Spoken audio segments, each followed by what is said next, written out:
เลี้ยงนะครับเพิ่นซื้อไปใช้งานนะครับซื้องัวลาบก้อยงัวเนื้อแดงนะครับเขาจะซื้ออยู่ประมาณหลัก 6,000 7,000 8,000 ประมาณนี้นะครับช่วงปีใหม่ก็งัวลาบก้อยงัวเนื้อแดงนี่ราคา 7-8,000 10,000เนี่ยนะครับนะแต่พอได้ขายตัวนี้เพิ่นนี่กลุ่มนี้ก็มา1 2 3 4 5 6 7 8 9 10นะครับนะเห็นยาง2รอบเลยยังบ่ได้อยู่นี่ครับมายาง2รอบแล้วนะรายเลี้ยงคนไหลจากหัวไปห้วยนะครับนี่ห้วยนี่ก็ดีพี่น้องตัวนี้ก็สิ10,000อยู่นะครับนะก็1,000อยู่นะครับนะนี่รายเลี้ยงครับเพิ่นก็เนี่ยถ่าอยู่ครับนะถ่าอยู่เพิ่นเลาะเบิ่งรอบ2รอบบ่ได้เพิ่นก็ถ่าอยู่นะครับวันจันทร์นะครับตลาดยังเปิดอยู่นะครับวันจันทร์ตลาดยังเปิดอยู่พี่น้องโอ้ผมไม่ได้ถ่ายมุมสูงมุมกว้างให้พี่น้องเบิ่งวันจันทร์ตลาดเปิดอยู่นะครับนะแล้วก็ปีใหม่นี่เพิ่นก็เปิดนะครับปีใหม่วันพฤหัสที่1วันศุกร์ที่2นี่ตลาดสมปอยก็เปิดอยู่นะครับแต่ในห้างเพิ่นเดี๋ยว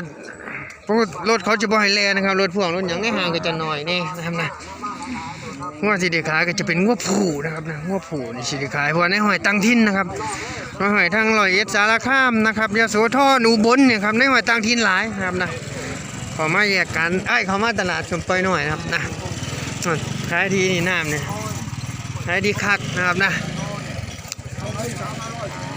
เนี่ยงัวโค้งจะจอยแต่กับมีเนื้อแน่ก็ได้ขายนะครับนะแต่งัวที่มาแห้งนี่คืองัวผู้นะครับนะงัวผู้เนี่ยมาแห้งคักนะพี่น้องประมาณนี้สีสันโอ้ยลบก่อนนี่รถตลอดตะลีกับมานะครับนะค่าขายกะ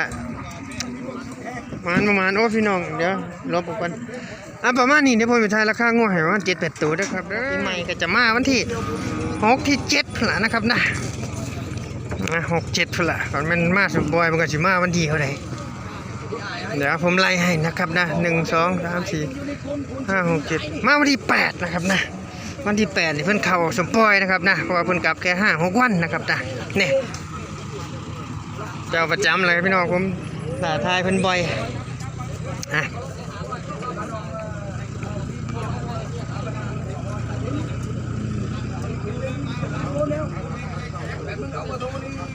เดี๋ยวผมจะถามมึงวันจันทร์เพิ่นมาป่ะ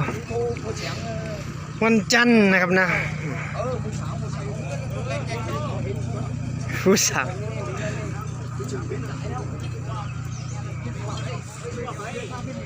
ที่บ่ถ่ายไปนี่เพิ่นซิกาเรตนี่ได้พี่น้อง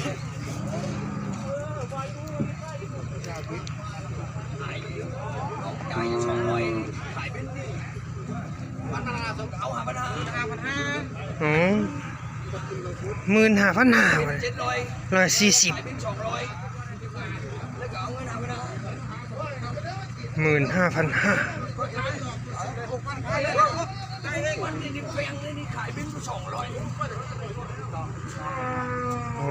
เนี่ย15,500ดีอยู่นี่140นะครับประมาณนะ15,500ตัวนี้มันยาวนะครับนะเดี๋ยวมันจ่อยเนี่ยโอ้ยทำนี่ก็ได้ขายนะเพิ่นบอกว่าตัวนี้4-5,000แต่เพิ่นซื้อ5,000นะครับซื้อดีเลยเพิ่นว่าวันจันทร์มาไหม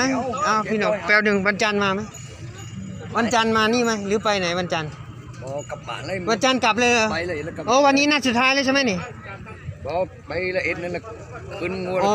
101วันเสาร์เข้าใจแล้ววันพฤหัสวันศุกร์นะครับเพิ่นอยู่สมปอยน้อยนะครับพฤหัสศุกร์นี่อยู่สมปอยน้อยแล้วก็วันเสาร์เพิ่นเข้า101นะครับนะวันเสาร์เข้า101แล้วกลับเลยนะครับนะเวียดนามวันเสาร์เข้า101แล้วกลับเลยกลับเวียดนามเลยครับ5-6 วันนะครับนะผมสรุปให้กลับเวียดนาม5-6 วันตัวนี้เพิ่นให้15,000นะครับนะสูง140เนี่ยสรุปให้เลยเด้อพี่น้องเด้อนะครับเวียดนามกลับ5-6 วันนะครับเข้า101วันเสาร์นะครับแล้วกลับเลยนะครับนะสำหรับพี่น้องที่หางัวขายให้เวียดนามพี่น้องก็ดอบลงนะครับนะงัวอ้วนนะครับนะเดี๋ยวผมจะถามเฒ่าแก่งัวผู้เบิ่งเพิ่นสิอยู่ฮอดวันจันทร์บ่นะครับเนี่ย15,000 นี่สื่อใจทุกแม่เหลียงนี่ใส่ เอาพี่น้องประมาณนี้เดี๋ยวสิย่างไปเอาเงินกันขายงัวผูหน่อยตัวหนึงมันถ่าย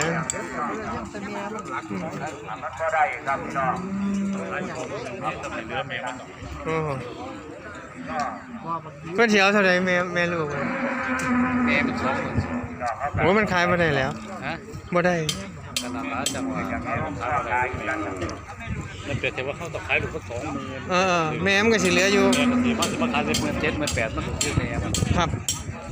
ที่อยู่โตขึ้นอีก ครับ140บวก145เบิ่งแม่มันแล้วสิได้หน้าแล้วสิได้เท่าใดผมว่าผมเบิ่งผู20,000เบิ่งเล่14,000ไว้บ่หารซื้อได้มา2โตวขายเบิดแล้วพี่น้องพวงงัวผูมานะครับงัวผูขายง่าย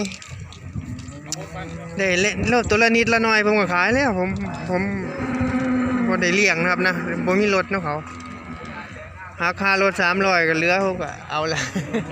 ตัวละพันก็ว่าผมบ่ได้เอาหลายดอกพี่น้องซื้อก็แพง แม่มันสิบ่ได้ครับ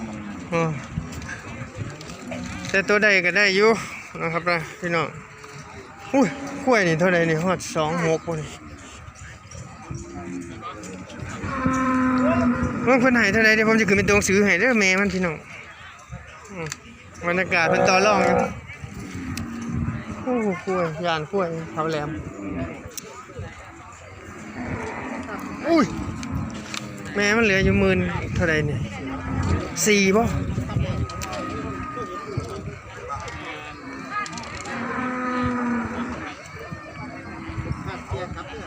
บรรยากาศพี่น้องโอ้ยคุณขายที่เราพอขายมันสองเดียวนี่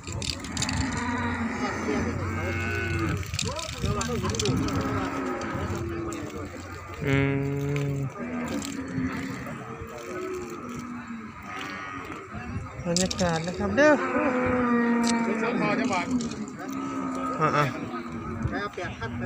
โอ้18,000โอ้16,000พ่อขายแล้วงวดนี้เพิ่นขายรู้กันผิดเอง16,000นี่พ่อได้ดีนะครับเนี่ยผมบอกเลยกันงวดแม่นี่ได้16,000ถือว่าดีนะครับเนี่ยดีแต่แล้วขายตัวนั้นมันก็เล่นขายตัวนี้ยาก